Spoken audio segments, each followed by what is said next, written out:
तो दोस्तों आ चुके हैं और एक नॉलेजेबल एंड इन्फॉर्मेटिव वीडियो के ऊपर रिएक्शन लेकर। आज हम जिस वीडियो पे रिएक्शन देने वाले हैं वो इंडिया और चाइना से रिलेटेड वीडियो होने वाला है। एंड तक देखना। आई होप इस वीडियो से आप लोग थोड़ा बहुत कुछ तो सीख कर जाओगे। अब फिर से क्या लोचा हो गया वो तो वीडियो देखने के बाद ही पता चलेगा। इन्फोटेक का वीडियो है, ओरिजिनल लिंक मिल जाएगा in the description. So let's start this video. जय हिंद दोस्तों।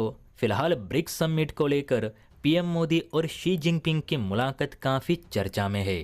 इवन कुछ लोगों का ये तक कहना है कि देखो, बॉयकॉट चाइनीज प्रोडक्ट के नारे लगाने वाली ये मोदी सरकार कैसे शी जिनपिंग के गले लग रही है। और यही लोग भारतीय सेना को लेकर भी ये कह रहे हैं कि गलवान हिंसा में हमारे 20 जवान मारे गए और भारतीय सेना उसी चीन के साथ शांति समझौता कर रही है। ये क्या बात हुई?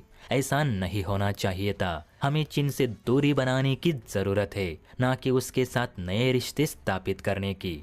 अब देखा जाए दोस्तों तो ये लोग अपनी जगह सही भी है, क्योंकि चीन हो या अमेरिका, ये देश सच में भरोसा करने लायक नहीं। इसके बावजूद पीएम मोदी ने शी जिनपिंग से मुलाकात इसलिए की क्योंकि ब्रिक्स को G7 से एक मजबूत गठबंधन बनाना है। इस मंच को पश्चिमी देशों के रूल्स पे नहीं चलाना, ना ही हमें भुगतान के लिए डॉलर्स पे निर्भर रहना है। सिर्फ यही दिखाने के लिए ये मुलाकात की गई। फिलहाल ब्रिक्स के सभी नेता एकजुट होने आवश्यक है, तभी जाकर पश्चिमी वर्ल्ड को ये संदेश मिलेगा कि भारत, रूस और चीन, अगर ये तीनों देश एक साथ रहे तो किसी की हिम्मत नहीं कि एशिया की ओर बुरी नजर से देखे।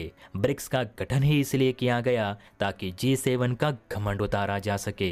और जिस दिन ब्रिक्स करेंसी लॉन्च होगी ना, तब तो क्या ही कहने, अमेरिका डॉलर्स के लिए तरसेगा। लेकिन इसका ये मतलब भी नहीं कि भारत बीती सारी बातें भुलाकर चीन को अपना दोस्त मानने लगा है। ऐसा बिल्कुल भी नहीं। ये मुलाकात तो सिर्फ वेस्टर्न वर्ल्ड को दिखाने के लिए थी कि ब्रिक्स कितना ताकतवर है और कुछ नहीं। उसी तरह भारतीय सेना ने चीन के साथ जो LAC विवाद खत्म करने का समझौता किया है, वो भी सिर्फ दिखाने के लिए, क्योंकि चीनी सेना भी अपने प्रेसिडेंट की तरह ही चालबाज है।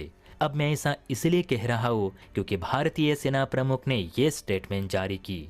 देखिए स्क्रीन पर आपको जो हिंदुस्तान लाइव का आर्टिकल दिख रहा है, उसमें स्पष्ट शब्दों में लिखा है, भले LAC समाधान समझौते पर चीन की ओर से मुहर लगाई गई हो और भारत ने उसे स्वीकार भी की हो, लेकिन चीन पर भरोसा करने में वक्त तो लगेगा ही, क्योंकि चीन की करतूतों को देख ये इतना आसान भी नहीं कि पेपर्स पे 2 साइन किए और हमने चीन पर भरोसा कर लिया। हो सकता है कि आज चीन को भारत की जरूरत है, इसलिए वो भारत की बात मानकर अपनी सेना पीछे हटाने को तैयार हुआ हो। पर कल को क्या पता कि चीन का रुख बदल जाए या अपना काम होने के बाद चीन फिर से घुसपैठी नहीं करेगा, इसकी क्या गारंटी? क्योंकि वादे तो चीनी सेना ने अब तक बहुत किए, लेकिन उन वादों के हिसाब से कभी PLA का बर्ताव नहीं रहा। इसीलिए भारत चीन के बीच भले ही LAC विवाद खत्म करने पर सहमति बनी हो, लेकिन हमें भरोसा करने में वक्त तो लगेगा। और इस दरमियान अगर चीनी सैनिक फिर से हमारे इलाके में दिखे तो हम कार्यवाही करने से भी पीछे नहीं हटेंगे। इसे भी चीन याद रखे। आर्मी चीफ उपेंद्र द्विवेदी के मुताबिक सरहद की सुरक्षा करना भारतीय सेना की जिम्मेदारी है, और इस जिम्मेदारी के बीच जो कोई भी बाधा बनेगा, हम उसे कतई नहीं छोड़ेंगे। तो दोस्तों ये था पूरा मामला। अब वीडियो देखने के बाद हम लोग को पूरा डिटेल से समझ में आता है। अब एक्चुअल में देखिए, मैं एक आप लोग को बात बताता हूँ कि चीन के साथ हमारा तो बॉर्डर में इशू जो है वो सॉल्व हो चुका है। अब इस समझौते को कितने दिन चलाना चाहता है चीन, वो तो चीन के ऊपर डिपेंडेड है।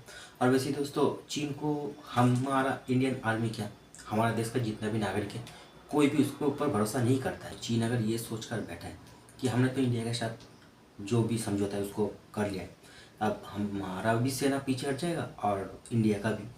पर ठीक है, कुछ दिन ऐसा चलेगा, उसके बाद धीरे धीरे फिर से हम हमारा जो सेना है उसको अंदर भेजना शुरू कर देंगे। वो अगर ऐसा सोचकर बैठा है, इस बार अगर उसने कोई भी उल्टा सीधा हरकत करने का कोशिश भी किया तो उसको इस बार हमारे इंडियन आर्मी ऐसा जवाब देगा, ऐसा सबक सिखाएगा ना कि चाइना को बरसों तक, कई बरसों तक याद रखेगा। आप लोग देख लेना, नहीं तो हमारा जो आर्मी चीफ है वो इसी तरीके का जो स्टेटमेंट ना देता नहीं, क्योंकि उन लोगों के मन में कुछ बड़ा चल रहा है कि इस बार अगर चीन ने कुछ करने का कोशिश भी किया तो उसको ऐसा सबक सिखाएंगे कि उसका साथ पुश्ते याद रखेगा। और रहा ब्रिक्स का बात, तो गाइस ब्रिक्स एक संगठन है जिसमें चाइना भी शामिल है। अब ब्रिक्स तो हमारे इंडिया या फिर चाइना का पर्सनल संगठन है नहीं, ये हमारे एशिया रीजन का संगठन है। अब इस संगठन में जो जो भी शामिल होगा उन सबको एक साथ इकट्ठा होना पड़ेगा और एक दूसरे से मिलना पड़ेगा। उसी तरह पीएम मोदी और चाइनीज राष्ट्रपति शी जिनपिंग का मुलाकात हुआ, उन्होंने हैंडशेक किया।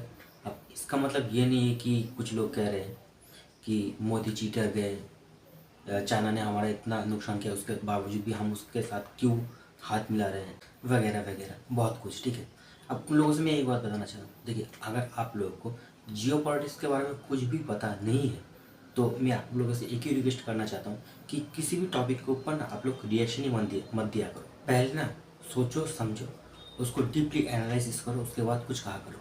मोदी जी यूं ही हवा में ना वर्ल्ड लीडर नहीं बन गए, उनके अंदर वो कैपेबिलिटी है, इसलिए ना वो लगातार वर्ल्ड लीडर बने हुए हैं। और मोदी जी जो भी करते हैं ना सोच समझ के ही करते हैं। ओवरऑल वीडियो तो मुझे बहुत ही अच्छा लगा, आप लोग को कैसा लगा वो आप लोग कमेंट में जाकर बता सकते हो। वीडियो अच्छा लगे तो वीडियो को लाइक कर देना, शेयर कर देना, उसके साथ साथ हमारे चैनल को भी सब्सक्राइब कर लेना। मिलते हैं नेक्स्ट वीडियो में, तब तक के लिए जय हिंद, जय भारत।